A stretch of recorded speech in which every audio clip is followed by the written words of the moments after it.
poop your pants or throw up on your shirt? Ooh.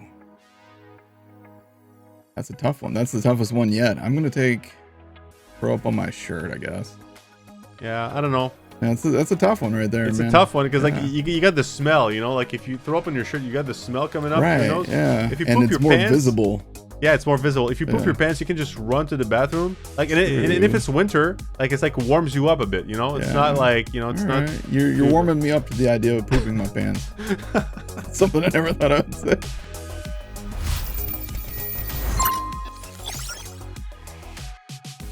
Our guest today is a central pillar in the Borderlands community with possibly the largest channel in this space. He has over 700,000 total followers and is constantly growing with absolutely no sign of slowing down.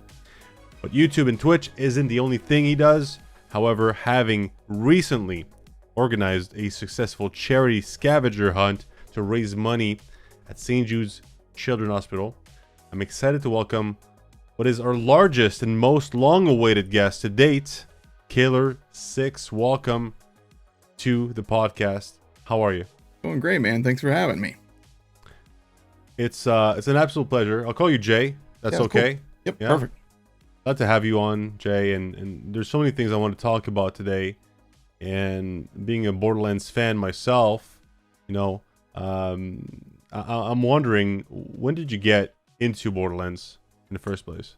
Yeah, so the very first time that I even really checked out Borderlands was when Borderlands 2 was about to come out. I was big into the Call of Duty scene back then. I was like top 500 in the world and kill confirmed on Modern Warfare 3. And I was looking for like a change of pace. I was kind of fed up with doing PvP stuff. It was just stressing me out all the time. And I saw a television commercial for Borderlands 2, and it was like the 1 bajillion guns commercial. I was like, ooh, that looks cool. So went to the midnight launch, got my copy, went home, fell in love. Very cool. And at the time, were you making content? Not at first, no. For like the first month and a half or so that the game came out, I was just playing it and having fun. And, you know, it was when the first DLC came out, which I believe was November of that year, is when I released my first video. Oh, and I mean, and since then, you haven't really changed franchise, really. You stuck to it. Yeah, I mean, I really fell head over heels in love with the entire Borderlands like way of things, and most of the other games I played just don't hold my attention for whatever reason. So, right, that's funny because you know Borderlands is made here in Quebec City specifically. Mm-hmm. I visited the studio a few weeks back. One of the founders is a good friend of mine, and actually spending Valentine's Day with him. If he's listening, Didier, hello. So I want to give him some feedback on the game from you tomorrow while we have our Valentine's Day or special date. Mm-hmm. After all these hours spent in the game, what is the number one thing that frustrates you still today? Honestly, probably the most frustrating thing is just the it feels like sometimes when a new game comes out that some lessons aren't taken from the previous installment and brought with it to the next one. Borderlands 3 is a good example of that, with like the dedicated drops that were at the beginning of Borderlands 3. Now they learned and they fixed and they pivoted and made that just the absolute best all around Borderlands game to this point. But I'm not sure why at launch they didn't say, okay, this is the kind of thing that the fans like. Let's have that in there. And then Wonderlands came out and it kind of did the same thing. It tried to do something different and it just didn't quite work. So I guess that's probably the answer is when they try something and it doesn't work and then they don't pivot to making it work. I don't know. I know it's not that easy. I'm not a game dev. I know it's not easy. Yeah, you want to kind of like try new things while keeping true to the franchise. I think that's maybe like the sweet spot that absolutely, most devs go for when they're building a franchise. Yeah.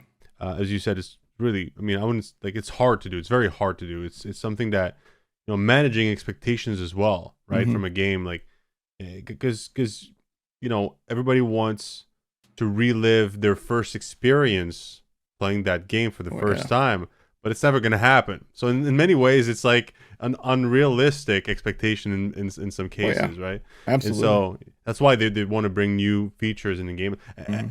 Well, what's like maybe could you pinpoint like what keeps you going though? Because we've just you just talked about maybe something that you don't like as much, or Right. but what is like the number one thing? Can you think of the number one thing that keeps you going with the game to this Sure, day? yeah. Yeah, it's gameplay for me, 100% gameplay. I know a lot of people, there's people that prefer story, there's people that like a mix of story, a mix of gameplay. I'm pure gameplay. Story can be whatever. I really don't care about story that much. I'm not trying to knock, story, but I grew up on like, Nintendo and Atari and arcade machines. The closest thing we had to story was the princess is in another castle, you know what I mean? So for me, it's just pure gameplay. And Borderlands, the thing about Borderlands games is, and like Borderlands 2, for example, I played for like about 7 years basically until we waited, for the new game to come out. And every single playthrough, something new happens. It's a guarantee that every time you do a playthrough, you're going to encounter something new. There's going to be some gameplay element that you're like, oh, that's awesome. I hadn't done that before. There's just so much depth to all the Borderlands games that it's kind of hard to get bored. To get Borderlands? Yeah, nice. Oh, I'm fired. All right, I'm gone. I don't know why I had to do it. Now you love Borderlands so much. You've done some charity Mhm. with Borderlands, the charity Scavenger Hunt Yes. for St. Jude. Like, can you? I mean, how did it get started, and how did it go? Okay. Well, the St. Jude fundraising stuff is done through what we call the hunt. It's like like a organized scavenger hunt where we look for items in different Borderlands games. The first person or the first people who actually organized the hunt to be a charity fundraiser was King Gathalion and Professor Broman, and they did an awesome job. They were constantly, doing these events, and then obviously they got busy with Destiny and Gathalion. He had a lot of other stuff that he was working on as well. So it felt like it was kind of like falling by the wayside. Not that they weren't doing anything, but that me and Jolt's dude decided let's pick up the reins, let's keep this thing going and keep raising money. The original founder of the hunt, I want to go ahead and mention, was PBR Ganzo as well, so credit to him too. But yeah, it's one of those things that I've been very fortunate in my life, and I have a son, and we've been very fortunate with him. But I know that there's others who aren't as fortunate, and if we can do anything with our platforms to try and help others, then it's a good thing to do. So Hmm. I mean, it must be like you must hit some roadblocks along the way organizing something like this scale, right? Of yeah. this magnitude. Like, what was like some of the things that you thought like maybe I shouldn't do this, or I don't want to do this anymore, or that's just too much trouble. Right. You mean for the hunt and the Yeah, fundraiser and stuff? yeah, yeah. Yeah, the hardest thing is number one, coming up with like a rule set that everybody can agree on. Like I know it's for charity, but people take it very seriously. There's some really talented people in our community that are really good at the game, and everybody wants to make sure that everybody's on a level playing field. And it's hard to do that, especially, I mean, you have to factor in, console players and PC players, and you got to make sure that, everybody has the same essential rule set. And that alone is challenging. But then there's like the website side of things, and luckily we had some awesome people that helped with that, Chob and Braquez, and a bunch of other people. But without all the different people that help along the way, it would be impossible. So credit goes to all anybody out there watching that helped. You guys are the real MVPs on this thing, man. Yeah. I mean, it's a huge thing to accomplish, and the sad part of it is sometimes like charity gets is synonym of like scam for a lot of people. Yeah. Like, what are you? I mean, did it happen to you? Did No. people like no? Never. No. Well, I mean, we do all of our stuff through Tiltify. There's no like nothing ever comes to me at all, except Gearbox and 2K would send me prizes, and then I spent my own money to distribute those prizes. So if like anybody wanted to say, maybe K6 kept a prize or something, I didn't. But Yeah. like I literally spent over $1,000 shipping out prizes myself. So Wow. Yeah, there you go. yeah, We want it to adds see up those. quick. We want to see those receipts, though. Oh, We I need proof. got them. Really? For you My kept them? accountant demanded them. Right. Well, yeah, like $1,000. Yeah, that makes sense. Yep. I mean, and then did that help you grow your channel on YouTube or Twitch at all, or? I don't know if the hunt is. See, here's the thing with the hunt. It's not even about me at all. Like I try not to even be like You're like in the shadows. yeah. I just Yeah. want to be off on the side, like helping people stay organized. And for me and others involved in it, it's more about promoting like the smaller streamers in the community too. Like I would spend a couple hours each day just jumping around to like the smaller streamers who had like the hunt in their title on Twitch or YouTube, and just checking in on them and seeing how they were doing and see what they thought about the rules and stuff like that. So I don't know that I really got much, if any, growth just from doing the hunt, and I'm okay with that. Yeah, no, for sure. I mean, you've managed like to get pretty great growth as well. Just I guess organically or doing other things as well. Like Right. how do you like, or what do you attribute your growth to over the years? Probably consistency. I kind of keep a pretty regular upload schedule. I'm always doing playthroughs and always trying new and what I think are interesting playthroughs, and trying to always constantly provide information about the franchise, and I don't know, I just try to stay active. Staying active, I think, is kind of an important thing. Whether you can stream, once a week, 4 times a week, whatever, just being consistent.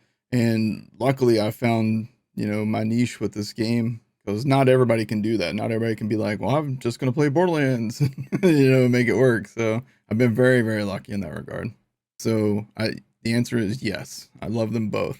But if I had to choose, like if you put a gun to my head and said, you have to choose one, I'd probably go with YouTube, because it's just a little more dependable in terms of like, keeping your channel alive. I feel like Twitch is one of those things that's kind of at all times, you know what I mean?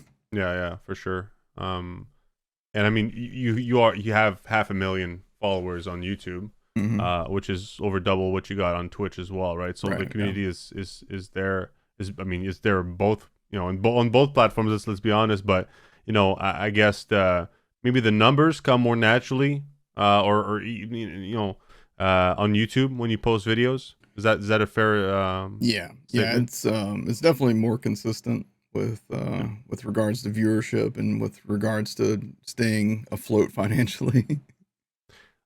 So if Borderlands stops making, like, or Gearbox stops making the game, right? What are you going back to? Like, what are you gonna play? Well, I mean, there's a bunch of different games that I could play, and I've dabbled in a few things recently that have done okay on the channel. Like I love Hades, and got the new Hades game coming out soon. I'll be playing that. I'm kind of at that point in my career now where if there's going to be these big breaks between games, I definitely want to fill that time with some other stuff. But I'm also there's a ton of playthroughs that I still need to do on Borderlands 2 and Borderlands 3. Just challenge runs and allegiance runs and things like that I want to do as well. So, but if Gearbox announced tomorrow that they don't like making money anymore, then I guess highly I'd find doubt it's something going to else. happen. Yeah, I highly doubt that too. So I feel like I'm kind of okay in that regard.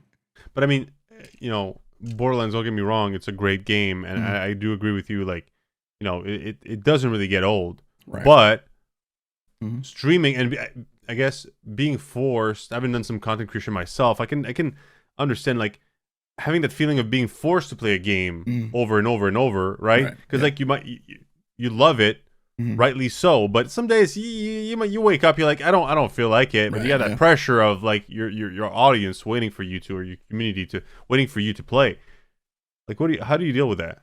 Well, really, I don't have that exact feeling when it comes. Now there have been times, obviously, there's been days where I'm like, I really don't want to do this playthrough anymore. Like recently, I did a gauge playthrough on Borderlands 2, and by the end of it, I was like, I can't. I'm done. You know what I mean? Can you So tell us what a gauge playthrough is? oh yeah, okay. So Gage is a character on Borderlands 2. She's one of the DLC characters. There was two DLC characters in that game, and her abilities on that game are basically the skill called Anarchy, where when you build up a bunch of stacks of it, your accuracy is just completely worthless, but your damage is astronomical. So Okay. you're like constantly shooting walls and ceilings, and your guns are like jumping in different directions, and by the end of it, I couldn't do anymore. I was like, Did you stop? I don't want to ever play this character ever again. So yeah, I get moments like that, but by and large, Borderlands, and that's the other good thing is I can jump between Borderlands 2, Borderlands 3, Wonderlands, Borderlands 1, the pre-sequel. There's a bunch of different games in the franchise, and they all play a little bit differently. So there's always, something to Hmm. do. But yeah, there's always going to be times if you're playing one game almost all the time that you're going to be like, I need a little break, and sometimes I just take a couple days off, and then I feel the desire to play it again. So Yeah, no, I feel it. I mean, what's surprising to me is the fact that you mentioned 80s, and don't get me wrong, it's a great mm, game. You know, yeah, I love the game myself. Like it's so different oh yeah, than Borderlands in many ways, right? I mean, yeah. in many ways. Why Hades? You know. I love the gameplay of it. It's that, and like I said earlier, the gameplay is like my main thing. And Hades is like one of those games where you see like the memes all the time, like, a game that's 10 out of 10 story, design, all that.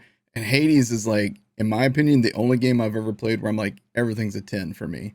And that's saying something because like I love the Borderlands games, but I wouldn't give it a 10 on everything, you know what I mean? But Hades, I feel like is basically a perfect game. And there's a lot of variation in the gameplay on that as well. Lots of different things that you can do, lots of different ways you can play it. And I don't know, I love the feel of that game. It kind of reminds me a little bit of old school games a little bit, but with like a new twist. And I don't know, I'm in love with Hades. Well, I mean, I feel you. It's pretty great that you're not feeling burnt out Hmm. of playing one game, regardless of the game that it is. I personally cannot understand this. Like, Hmm. I play one game for one night, and Yeah, I want to move on to the next one. right. I That's get not that a lot. exactly.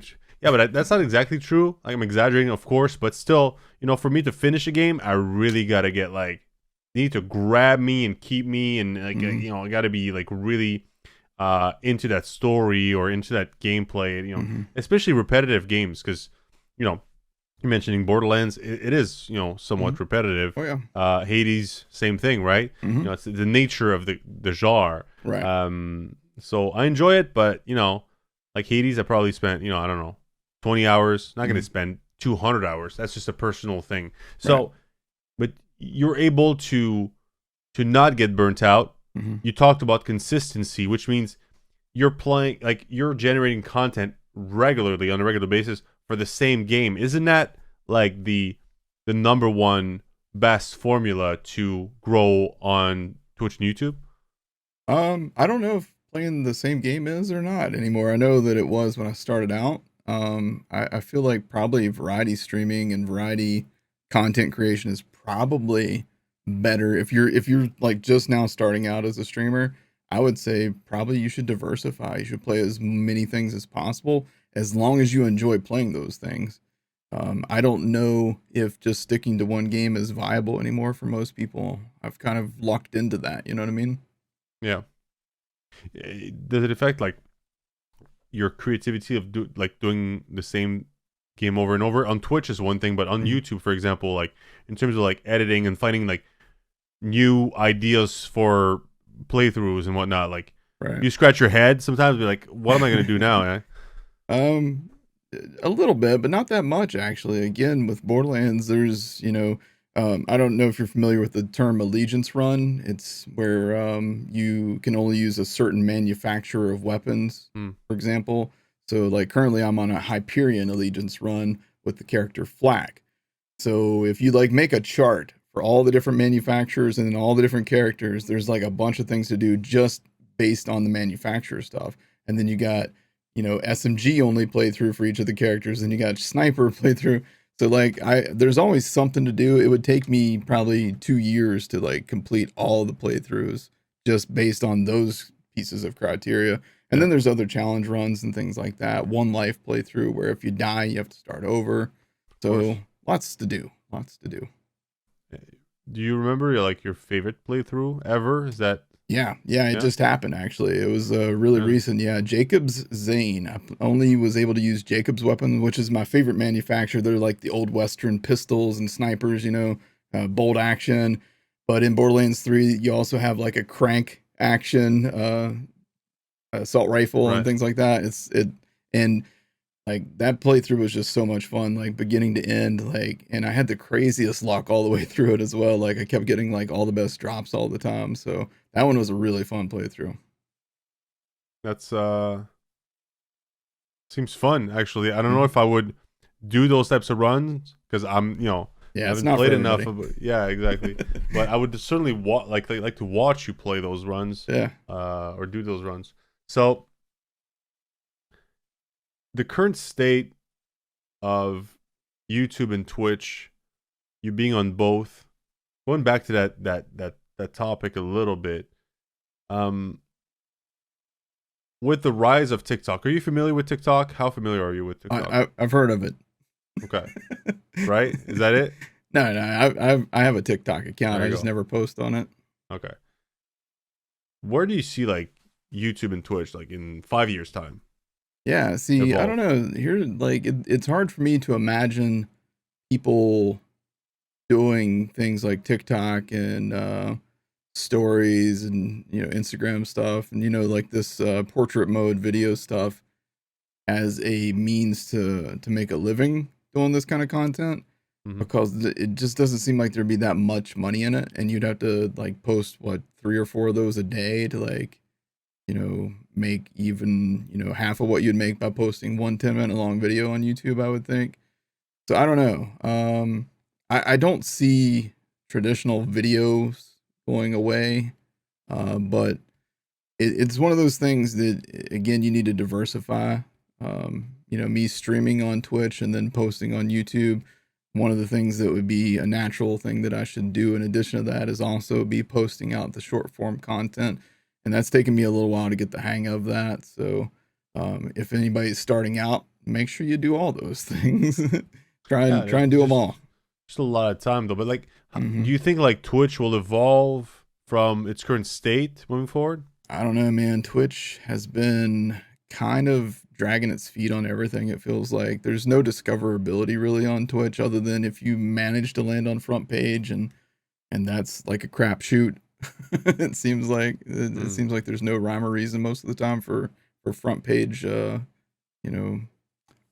promotion. So I don't know. I feel like Twitch, they honestly need to reevaluate a lot of things that they do and the way that they do them. And if they ever get rid of Prime subs, yikes, they're probably gonna lose a lot of people to YouTube at that point. Yeah, I mean, to me, like one of the greatest things that TikTok has, its algorithm.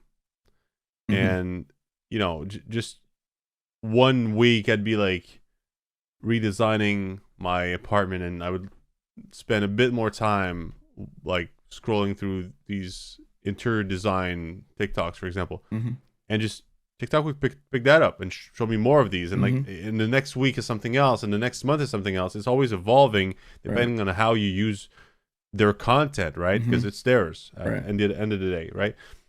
Like, I mean, here's an idea, and I want to know what you think of it.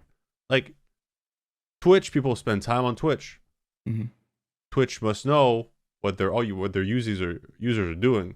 So, for example, if they know that one of your person that watches you, right, play Borderlands, also watches other people play Borderlands, is a big Borderlands fan, why not show them on the front page a different Borderlands creator every single time they come on the site?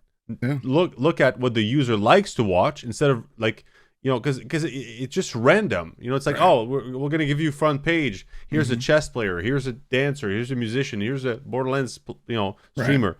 but like it's not about the person, it's about them, right? Right. Yeah. Like I think let's make it about the user, what they would care about, and help with discoverability. Mhm. I mean, frankly, I don't think that's a hard thing to do technically either. Right. So yeah, it shouldn't be. why not? Why wouldn't they do it? Because it's Twitch. Right. What does that mean? It means that they're very set in like their ways of doing things or not doing things, and I don't have high hopes for them to evolve. I feel like they're kind of like, this is what we do, and good luck. Yeah. I wonder, like, because Mixer died. We all know what happened to Mixer. I don't think it died. I think it got killed. Really. Yeah. Well, I mean, it didn't die of old age. You got killed. If Twitch, if that happens to Twitch, which I'm not saying I think it will, but if it does, where would people go? You think they'd go like to like YouTube, or is that like an open, like an opportunity for someone else or another platform to become something? Yeah, I mean, I feel like if Twitch were to like start to die off, I think that would probably scare away other potential streaming platforms from even trying. Because if they see like the giant of the streaming industry couldn't even stay profitable, then how are they going to? So I think it would just all fall to YouTube, and then everybody's eggs are in one basket, and we have another adpocalypse. Lord help us. Right. But say, say they die or they get killed. Wouldn't the main issue be the fact that they haven't listened to their community and they were passive the whole time? Absolutely. Right? Yeah. So, I mean, if someone or a group of people are ambitious or have ideas and want to listen to the community, like maybe it won't stop them for doing it the right way or doing a different way. Let's put it out. Let's say it differently, maybe. So I hope it wouldn't scare off people, because it's one thing to be passive about the industry, about the community, and be like, hey, we do our stuff. If you guys are interested, then fine. If not, so be it. And then fail at that, versus being very proactive, trying to make it work, trying to being very like in tune with the community, and then failing, because then I would be like, yeah, like that means that the medium is dying. Then that would equate. That's a good point. It's actually a really good point. And I think if anybody out there were to try and be like, okay, let's do all the things that the users want, but still be advertiser friendly, then they would have like a gold mine on their hands, I would say.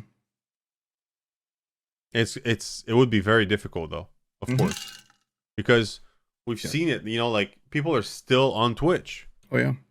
And I haven't seen the latest numbers, but I'm pretty sure Twitch is doing fine. They're not. I haven't seen their numbers, but I'm just saying, there's still some really big creators. People are still kind of growing on there. Right. So, you're still going against a beast. Like, but we'll see what the future holds for streaming.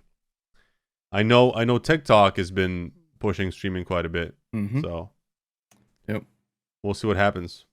Maybe you should try streaming on TikTok. Yeah, I was gonna say, anybody who's a partner on Twitch, there's nothing in your contract that says that you can't also co-stream to TikTok now. So yeah, you can co-stream. A lot of people co-stream. Yeah. Like you just go on TikTok. It's a great. The only thing that maybe would be more difficult is interacting with the platform. Oh yeah, right. Definitely. But it's a great window to get discovered. And it doesn't matter how big or small you are. Like, this can open the door to dozens, hundreds, maybe thousands of people to find out you even exist. Because Now, I want to jump into a segment. It's actually a new segment called "You Said What?" So here it is. Mr. Beast showed off that his help led to nearly $500,000 in revenue. mixed response to Mr. Beast helping grow another channel on YouTube. So you said small YouTuber, dude, there's some disconnect, right? You said that to Mr. Beast on Twitter. What's the story behind this? So I believe that I can't remember, this has been a while back, but I believe that the person had over 100,000 subscribers and was being called a small channel, if I'm remembering correct. You know, for me, a small channel is like, you know, 10,000, 15,000 followers, subscribers, what have you. So, Mr. Beast, like, going with like a channel that has hundreds of thousands of subscribers already and calling it a small channel, which, you know, comparatively to Mr. Beast, sure, that's a small channel, but most people would, you know, probably trade a left arm to have 100,000 subscribers starting out. So, if I'm remembering correct, that one's been a while. You dug deep for that one. Good job. It's not me. It's our producer. So good job, producer. Yeah, I don't even remember the details of that one, to be honest with you. Well, you know, for example, it's all a matter of perspective. Maybe. I mean, are you saying that Mr. Beast was like trying to get some clickbait in there to like get a small streamer to become bigger or help generate revenue? Or was it maybe the fact that because of how big he is, it's just for him 100K subscribers is small, just like a billionaire, like buying $100,000 car is really cheap. For most people, it's expensive. Right. You know? In my mind, it was more along the lines of like, when like somebody asked Bill Gates how much he thinks a loaf of bread costs, and he's like, I don't know, like $10 or, you know, something like that. Whereas Mr. Beast is like, what's a small, you know, YouTuber? 100,000, I guess. Yeah. That was where my mind was at with that whole thing. It wasn't like an attack on Mr. Beast, and I didn't really harbor any ill will or anything like that. I just thought that there's like a real disconnect when it comes to what a small channel is. Yeah, Like, because in if reality, you wanted like, to help out a small channel, go find somebody that has 10,000 subscribers who you see that they have the potential there and they haven't found their audience yet, and promote somebody like that. Somebody that has 100,000, sure, it's still awesome that he helped them. I'm not knocking that at all. It's still awesome that, you know, Mr. Beast, you know, went out of his way to help somebody. Anytime you're helping somebody else, it's awesome. But to call that a small channel, I think is a bit of a stretch. yeah, no, I mean, I agree. I mean, statistically, it's actually the 1%. It's in the 1% of channel, right. Or maybe 2% on YouTube. I mean, you know, I think it's probably closer to 2% now, but but like it's still, you know, there's 98 other percents that, you know, are not being included in that state, because like you're right. I think small would be, I don't know. I mean, 0 to a few thousand. Let's put it that way. You know. Yeah, and so, if Mr. Beast happens to see this episode, you know, I'm kind of a small streamer and small channel myself. If you want to need some help, I got to push you to like give me a little boost, man, to the 10 million mark. Yeah, not sure I want that kind of attention, honestly. well, maybe we'll reach out and see what we can do. No, but the reality is as well. Like, I'd love to give Mr. Beast the benefit of the doubt, which is something I like to do in general, but like, you know, because in reality, I don't think he necessarily benefits from helping like $100,000 subscriber channel. It's more like, because he could help a channel with 100 subscribers. You know, he could bring that channel up somehow. It's gonna be more difficult. I don't want to get into the nitty gritty, but I'm just saying, like, he has the power of impacting much smaller channels in reality. Right. So yeah, maybe for another time. But I understand, like, he was building a consulting service, right? So do you agree with, like, do you disagree? Agree with that idea of, you know, consulting service to grow a channel? No, not at all. No, I think it's a great thing. I think if anybody knows how to build a channel, it's obviously Mr. Beast. He started with nothing, and he was consistent and uploaded and did it his way. And I think that his story would make like a really awesome like documentary or movie too, like the where he like came from and where he's become and what he's become now. And the fact that he still helps others and you know he does philanthropy and he's a freaking legend, dude. Yeah, I remember I like got his. nothing bad to say other than I don't think 100,000 subscribers is Yeah, a small exactly. channel. I agree with that. Absolutely, 100%. No, I remember his like his first videos when he was like counting until infinity or whatever. You know, like I remember those. Um, so talking about, we got another one. Where you say, seems recent. I haven't had back pain like this since I fell out of the attic. When was that? Like yesterday or something? Like last week? The back pain, yeah, it's ongoing right now. As a matter of fact, I'm in a lot of pain right now, believe it or not. Yeah. But yeah, I to answer the part about when I fell out of the attic, maybe you might want to know that that was the day before Borderlands 3 released, Oh and I no. cracked a rib. I fell out of my Oh. attic and hit the floor in the kitchen. I was like this close to hitting my head on the sharp pointed edge of the cabinet. And I hit so hard that my glasses flew across the room, cracked a rib, and then that next day I still streamed Borderlands 3 because I Oh loved it my, so yeah. much. You kind of had to, right? But Yeah, I had wow, no that's choice. crazy. I was in so much pain, man. Are you? What do you attribute your back pain When like I was to? 17, I helped my dad, who was a master electrician. I helped him on this job, and there was like a bench thing that I had to like lean across with a hammer drill. I don't know if Mm, you've ever used a hammer drill. It's heavy yeah, sure. and Yeah. it shakes real violently. So I'm like leaning across this thing like an idiot instead of like getting up on a ladder or something. I'm leaning across this thing and like, you know, 5 seconds into it, I'm like, ooh, I felt like that pain in your lower back. And ever since then, I've had like reoccurring issues with it. Hmm. Any tips for keeping keeping it under control? Lidocaine, get the lidocaine rub it on your back. That feels pretty good after a few minutes. Yeah. And then I don't like to use medications at all. So for me, I have a heat pad, like plug it into the wall kind of heat pad. Exercise at Uh, all? no, that's why I'm fat.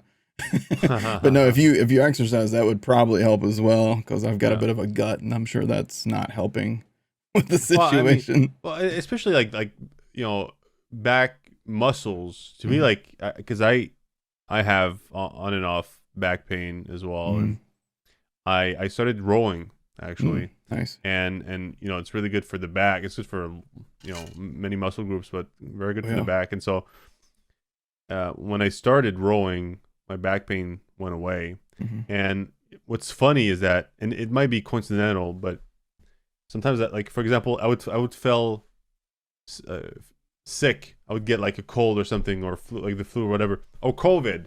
You mhm, know, right. imagine that. So, and I would not row, um, let's say for like a week, right? Because I'm sick. Well, guess what? After 7 days and a half, my back pain would come back. Mhm. It's that crazy, and it didn't happen once. It happens quite Consistent, often. huh? Yeah, like as soon as I stop exercising, Mhm, it just comes back, yeah. and then I gotta wait, and then it stops me from exercising even more because Mhm, it's really hard to exercise when your back is really painful. right, So you gotta wait until it gets a little bit better at least, and then you can get back to it. But sometimes it makes me not exercise for like a month, right. and it's like, and then you go back to it. But it's like I never want to stop because then I'll be Mhm, fine. yeah. It's not that easy. Yeah, it's good to get into that routine. That's something that I never really got into, and I need to. I feel like it's almost too late for me at this point, but I know it's not. No, it's So not. I just need to. I just really need to. One of the things that I love to do is I like to just get out and walk. I used to love to jog, but right now if I jog, I my back is immediately just tore up. So maybe after I get used to walking for a while again, I'll be able to get back to jogging because I used to love to jog. It's hard on the back though. Yeah, you're right. I Hmm. mean, it's hard on many things really. Like that's Yeah, why rowing I knees as like it. well. Like it's really smooth, right? Like the Yeah. whole motion is really smooth. So Yeah, I thought it's about not. getting a rowing machine a while back. Is that Yeah, what you do? You do a rowing yeah, machine? yeah, Yeah. yeah, yeah. Nice. It's really it's really fun. I mean, it's really hard because I Mhm. push myself quite a bit doing it, but I really see the benefits, not just for the back, but like the energy that I get from just exercising regularly, Right. being more toned, being more, like, there's so many benefits mentally as well, right? So it's highly recommended. I mean, to you, but to anyone, it's quite fun. And I like the fact that you can, like, it doesn't take too much space, because like you can just bring it up to the wall, right? You roll it up to the wall. Yeah. So it stands on its own, right? So you don't need to have like a huge apartment to have a rolling machine, which is, you can't say the same for every single fitness machines out there, right? So it doesn't take too much space. It's easy on your articulations and whatnot. So yeah, good stuff. But I hope the back pain goes away. I know it sucks, man. You know, it comes and goes. Yeah. Got another segment here. Best of the worst. Okay. We got how many? Again, our producer did that. 10 questions. It's like a this or that kind of deal. Gotcha. So, ready? Ready. Okay. Get punched by Mike Tyson or get kicked by Bruce Lee? Oh, I'll take the kick from Bruce Lee. Always be broke or never experience love? Always be broke. What's the square root of 23? 69.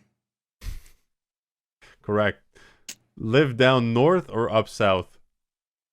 Down north. I guess that's technically where I'm at right now. I'm in the lower part of West Virginia, so that's down north.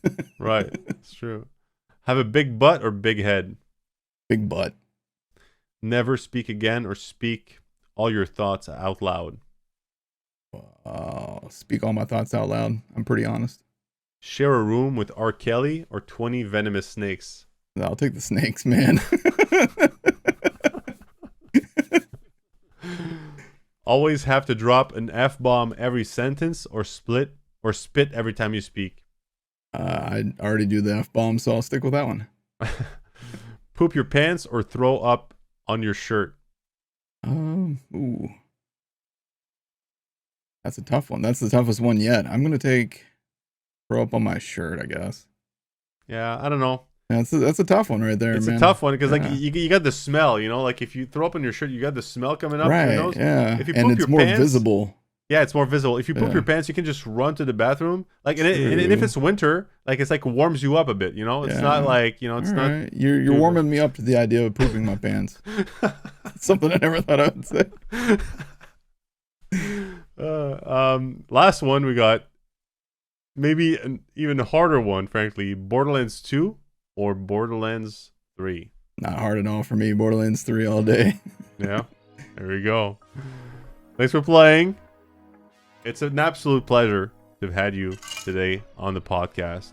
It was great to get to know, well, I guess, the person behind the screen.